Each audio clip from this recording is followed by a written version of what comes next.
வணக்கம். சில தினங்களுக்கு முன்னர் அர்ச்சுனா ராமநாதன் அவர்கள் வடமாகாண கடற்தொழில் மீன்பிடி சம்பந்தமான சம்மேளன தலைவர்களை சந்தித்திருக்கின்றார். அது சம்பந்தமாக பல்வேறு கருத்துக்களை கூறியிருக்கின்றார். தனிப்பட்ட ரீதியாகவும் அரசியல் ரீதியாகவும் இந்த மீன்பிடி சம்பந்தமான பிரச்சனையை தன்னால் தீர்க்க முடியும் என்ற ஒரு நம்பிக்கையை வெளியிட்டிருக்கின்றார். இந்தியா மீனவர்கள் இலங்கைக்கு வருவது சம்பந்தமாகவும் அது ஒரு பூகோள அரசியல் ரீதியான செயற்பாடு என்று சொல்லியும் இதில் கூறியிருக்கின்றார். என்பிபி அரசாங்கம் 159 ஆசனங்களை பெற்று பாராளுமன்ற ஆட்சியை அமைத்திருக்கிறது. எனவே அதற்கு சட்டம் இயற்றுகின்ற அதிகாரம் அதற்கு 100% உண்டு. அந்த சட்டத்தை அமல்படுத்தக்கூடிய அதிகாரம் அதற்கு உண்டு. எனவே எதிர்வரும் காலங்களில் இந்த மீன்பிடி சம்பந்தமான பிரச்சனைகள், மீனவர்கள் எதிர்நோக்கும் பிரச்சனைகள், அவர்களுடைய வாழ்வாதாரம் சம்பந்தப்பட்ட பிரச்சனைகள் அனைத்துக்கும் சிறப்பான ஒரு முற்றுப்புள்ளி வைக்கக்கூடியதாக இருக்கும் என்று சொல்லி அர்ச்சுனா ராமநாதன் அவர்கள் கடற்தொழில் மீன்பிடி சம்பந்தமான சம்மேளனங்களின் தலைவர்களை சந்தித்த போது ஒரு சிறப்பான கருத்தை முன்வைத்திருக்கின்றார். இதுபோன்ற காணொலிகளை நீங்கள் பார்ப்பதற்கு எமது காணொலிக்கு நீங்கள் புதியவராக இருந்தால் அல்லது எமது காணொலியை இதுவரை நீங்கள் சப்ஸ்கிரைப் பண்ணாமல் தொடர்ந்து பார்ப்பவராக இருந்தால் தயவு செய்து சப்ஸ்கிரைப் பண்ணுங்கள். எமது காணொலியை உங்களுடைய நண்பர்கள் உறவினர்களுக்கு ஷேர் பண்ணுங்கள். எங்களுடைய காணொலி உங்களுக்கு நிச்சயமாக பிடிக்கும். எனவே அருகில் இருக்கிற லைக் பட்டனுக்கு ஒரு அழுத்தத்தை கொடுத்து லைக் பண்ணுங்கள். கமெண்ட் செக்ஷனில் நல்ல கருத்துக்களை எழுதுங்கள். அருகில் இருக்கிற பெல் ஐக்கோனை அழுத்தி நாங்கள் போடுகின்ற காணொலிகள் அனைத்தையும் உடனுக்குடன் நீங்கள் பார்க்கக்கூடியவாறான நோட்டிஃபிகேஷனை ஏற்படுத்தி கொள்ளுங்கள். வடமாகாண கடற்தொழில் சம்பந்தப்பட்ட சம்மேளனங்களினுடைய தலைவரை அர்ச்சுனா ராமநாதன் மற்றும் அவருடைய செயலாளர் கௌசல்யா ஆகியோர் சந்தித்திருக்கின்றார்கள். இதன்போது பல பிரச்சனைகள் அங்கு அலசி ஆய்வு செய்யப்பட்டது. எதிர்கால திட்டமிடல்கள் சம்பந்தமாக கதைக்கப்பட்டது. அதாவது விவசாயம், மீன்பிடி இரண்டும் மக்களினுடைய மிக அத்தியாவசியமானது என்று சொல்லியும், இந்த இரண்டு பொருட்களுமே சிறுவர்களுக்கு சத்துணவை கொடுக்கிறது என்று சொல்லியும், எனவே எமது மக்களினுடைய மிக அடிமட்ட வாழ்வாதாரம், மக்களினுடைய இருப்பு அத்தனைக்கும் இதுவே ஆதாரமாக இருக்கிற என்ற கருத்துப்பட அர்ச்சுனா ராமநாதன் அவர்கள் விவசாயம், மீன்பிடி இரண்டு துறைகளையும் புகழ்ந்திருக்கின்றார். எதிர்காலத்தில் பரஸ்பரம் கட்டியெழுப்ப போகின்ற நடவடிக்கைகள் பற்றியும் அவர் இங்கு பிரஸ்தாவித்திருக்கின்றார். நெடுநாளாக அல்லது தினம்தோறும் அல்லது எப்பொழுதும் நாங்கள் பிழைகளை கண்டுபிடித்து அதை சுட்டி காட்டுவதனால எந்த பலனும் எதிர்காலத்தில் நடக்கப் போவதில்லை என்று ஒரு கருத்தை முன்வைத்திருக்கின்றார். அதற்கு பலனாக, அதற்கு பிரதிபகாரமாக பிழைகளிலிருந்து நாங்கள் மீண்டெழ வேண்டும், எதிர்கால திட்டமிடல்களை மேற்கொள்ள வேண்டும், சரியான கருத்துருவாக்கங்களை உருவாக்க வேண்டும், சரியான திட்டமிடல்களை உருவாக்க வேண்டும், எதிர்வரும் 5 ஆண்டுக்கான சரியான திட்டமிடல்களை உருவாக்கி ப்ரொஜெக்ட் வடிவில் அவர்களை ஆயத்தப்படுத்த வேண்டும். அமைச்சர்கள் மற்றும் அரசு அதிகாரிகளை தனியே பிழை கண்டுபிடிப்பது மிக முக்கியமல்ல, அது கண்டுபிடிப்பது சுலபமான வேலை என்று சொல்லியும், அவ்வாறு கண்டுபிடித்து அவர்களை மனநோகடிப்பது அவ்வளவு ஆரோக்கியமானது அல்ல என்று சொல்லியும் அர்ச்சுனா ராமநாதன் அவர்கள் நல்ல கருத்தை முன்வைத்திருக்கின்றார். மருத்துவத்துறை சம்பந்தமாக எல்லோரும் கதைப்பார்கள், எல்லோரும் அதற்கு ஒரு தீர்வுகளை கொடுக்கக்கூடிய சாத்தியக்கூறு இருக்குது. ஆனால் விவசாயம், மீன்பிடி ஆகிய 2 துறைகளை பற்றி கதைப்பதற்கு யாருமே இல்லை. எனவே அந்த துறைகள் சம்பந்தமாக தான் முதல் தடவையாக தான் கையில் எடுத்துக்கொண்டது விவசாயம், மீன்பிடி. முதலாவது சுகாதாரத்துறையை தான் கையில் எடுத்துக்கொண்டதாகவும், 2ஆவதாக தான் மீன்பிடி மற்றும் விவசாயத்துறையை கையில் எடுத்துக்கொண்டிருப்பதாகவும் அந்த இடத்துல அர்ச்சுனா ராமநாதன் அவர்கள் சுட்டி காட்டியிருக்கின்றார்.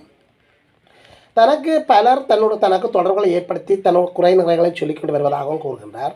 அதாவது விவசாயத்துறை சார்ந்த அல்லது மீன்பிடித்துறை சார்ந்தவர்கள் பலர் தனக்கு தொடர்ச்சியாக கோள்கள் எடுத்து தனக்கு அழைப்புகளை ஏற்படுத்துவதாக கூறியிருக்கின்றார்.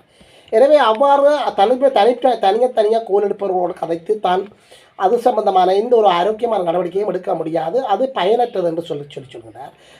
அதனால்தான் தான் அவற்றுக்குரிய தலைவர்கள், சம்மேளன தலைவர்கள், அவற்றுக்குரிய பொறுப்பு வாய்ந்த அதிகாரிகள், பெரியவர்களை சந்தித்து அந்த பிரச்சனைகளை கலந்துரையாடுகின்ற போது அது ஒரு ஆக்கபூர்வமாக அமையும் என்று சொல்லி அந்த கருத்தை இங்கே முன்வைத்திருக்கின்றார். தலைவர்களை கண்டு அதாவது வடக்கு மாகாணத்தில் காணப்படுகின்ற 5 பிரிவுகளில் உள்ள மீன்பிடி சம்பந்தமான சம்மேளன தலைவர்களை தான் தெரிவு செய்து வைத்திருப்பதாகவும், அதன் முதற்கட்டமாக இந்த சம்மேளனத்துடன் கதைப்பதாகவும், ஏனைய துறை சார்ந்த ரீதியில் உள்ள தலைவர்கள் தன்னுடன் தொடர்புகளை ஏற்படுத்துகின்ற போது அது சம்பந்தமாக தான் கலந்துரையாடி அவர்களுடைய பிரச்சனைகளை தீர்க்க தயார் நிலையில் இருப்பதாகவும் அர்ச்சுனா ராமநாதன் அவர்கள் இந்த சந்திப்பின் போது கருத்தை முன்வைத்திருக்கின்றார். 5 பிரதேச ரீதியாக காணப்படுகின்ற சம்மேளனம், அவற்றின் தலைவர்கள், அவர்களுடைய தொடர்பிலக்கம் தன்னிடம் இருப்பதாகவும் இந்த இடத்திலே அவர் சுட்டி காட்டியிருக்கின்றார். நிதி ஒதுக்கீடுகள் சம்பந்தமாக அந்த நிதி ஒதுக்கீடுகளை சரியான முறையில் யாழ் மாவட்ட வடமாகாண அதிகாரிகள் பயன்படுத்த வேண்டும் என்று சொல்லியும் சில பிரச்சனைகள் அவர்களுடைய பக்கத்தில் இருக்கலாம், அது நியாயப்பாடாக இருக்கலாம். ஆனால் எதிர்வரும் காலங்களில் சரியான திட்டமிடல்களுடன் அந்த பிரச்சனைகளை தீர்ப்பதற்கு முன்வர வேண்டும். தான் தனியே ஒவ்வொரு டிசிசி மீட்டிங்கிலும் அவர்களை குறை காண்பதாக இருக்கக்கூடாது என்று சொல்லியும் இந்த இடத்துல அறிவுரை கூறியிருக்கின்றார். மருத்துவத்துறை ரீதியாக எவரும் எங்கும் செல்லலாம். அந்த மருத்துவத்துறை ரீதி என்பது படித்த துறை. எனவே அங்கிருந்து அவர்கள் அரசியல்வாதிகளாக மாறலாம். ஆனால் மீன்பிடி விவசாயத்துறையிலிருந்து அரசியல்வாதிகள் வருவது குறைவு என்று சொல்லியும் உண்மையில் அந்த துறைகளில் இருந்து வருகின்ற போதுதான் அந்த துறை சார்ந்தவர்கள் தான் நாட்டு பிரச்சனை, பிரதேச அதாவது கிராம மட்ட பிரச்சனை தெரியும் என்று சொல்லியும் அவர்கள்தான் இந்த அரசியல்வாதிகள் ஆகுவதற்கு பொருத்த முடியவர்கள் என்று சொல்லியும் நல்லொரு எவரும் எதிர்பார்க்காத நல்லொரு கருத்தை முன்வைத்திருக்கின்றார்.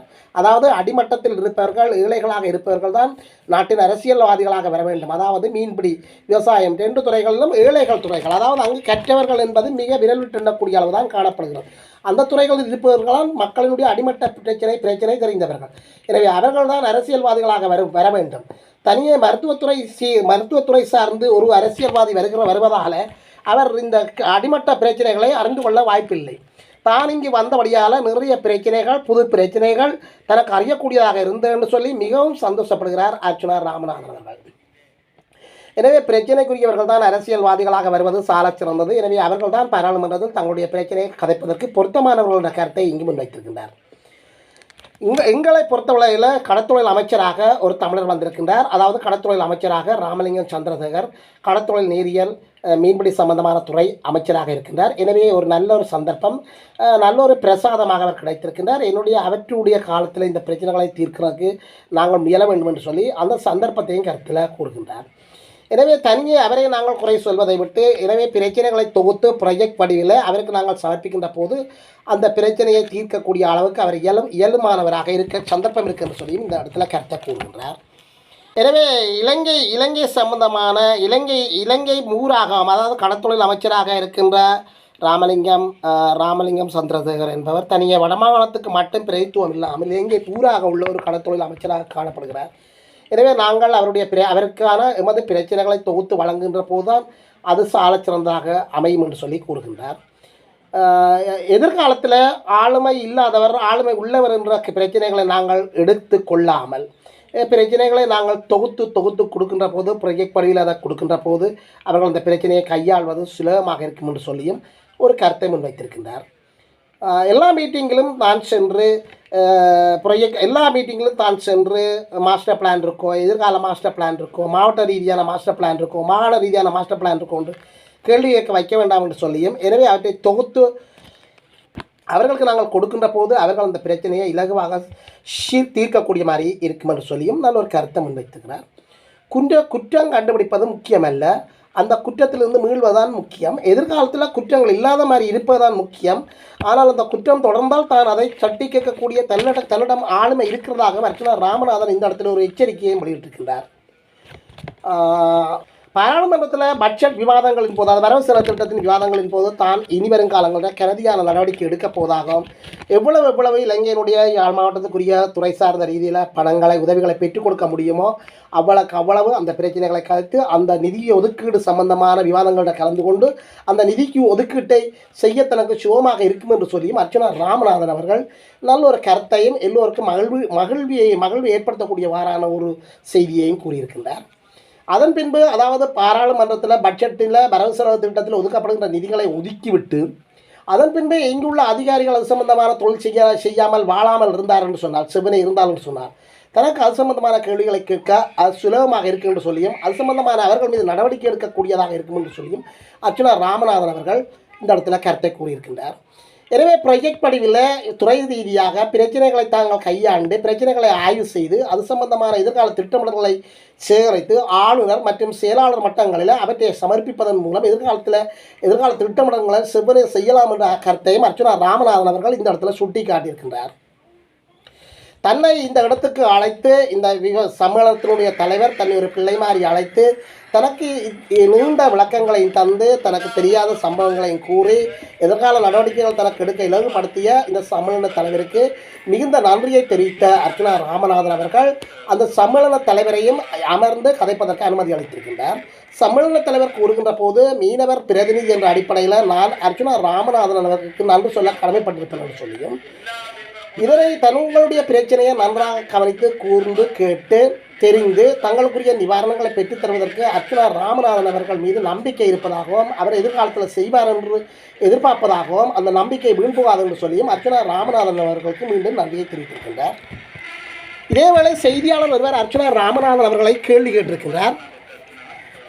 இந்தியா மீனவர்கள் இலங்கைக்கு வருவது சம்பந்தமாக தொடர்ச்சியாக இலங்கை அரசாங்கம் இந்தியாவுடன் கலைத்து கொண்டிருக்கிறது. முன்னே ஆட்சி காலங்களிலும் இது சம்பந்தமான பிரச்சனைகள் நடைபெற்றுக் கொண்டிருக்கிறது.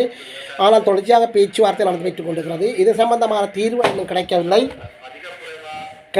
நீங்கள் இதற்கு ஏதாவது கனதியான நடவடிக்கை உங்களால் இருக்கா? உங்களுடைய கனதியான நடவடிக்கை எடுப்பதற்கான உங்களுடைய திட்டமிடல் இருக்கா? நீங்கள் அதை செய்வீர்களா என்று கேட்டபோது அர்ச்சனா ராமநாதன் அவர்கள் அதற்கு இந்தியா மீனவர்கள் பிரச்சனை, தமிழர் மீனவர்கள் பிரச்சனை இன்று நேற்று நடந்தது அன்று என்று சொல்லியும் 1970 இருந்து இந்த பிரச்சனை நடந்து வருகிறது என்று சொல்லியும் அர்ச்சனா ராமநாதன் கூறியிருக்கிறார். பேச்சுவார்த்தை என்று சொல்லி தொடர்ச்சியாக பல காலமாக இந்த பேச்சுவார்த்தை தொடர்வதாகவும் ஆனால் நியாயங்கள் பெற்றுக்கொள்ளப்படவில்லை, முடிவுகள் எட்டப்படவில்லை என்றும் அர்ச்சனா ராமநாதன் அவர்கள் குறைபடுகின்றார். யாழ் மாவட்ட பாராளுமன்ற உறுப்பினராகத்தான் தான் இருப்பதாகவும் வடக்கு கிழக்கு பாராளுமன்ற உறுப்பினராகத்தான் இருக்கவில்லை என்று சொல்லியும் இலங்கை பூராக உள்ள பாராளுமன்ற உறுப்பினர் அல்ல என்று சொல்லியும் யாழ் மாவட்டத்துக்குரிய தனியே ஒரு பாராளுமன்ற உறுப்பினராக தன்னால் ஆனால் முயற்சிகளை மேற்கொள்ள தன்னால் முடியும் என்று சொல்லியும் அர்ச்சனா ராமநாதன் அவர்கள் இங்கு கூறுகின்றார். இலங்கை இந்தியா அரசியலோடு பின்னிப்படைந்து காணப்படுகின்றது. பூகோள ரீதியானது அது கேந்திர முக்கியத்துவம் வாய்ந்தது.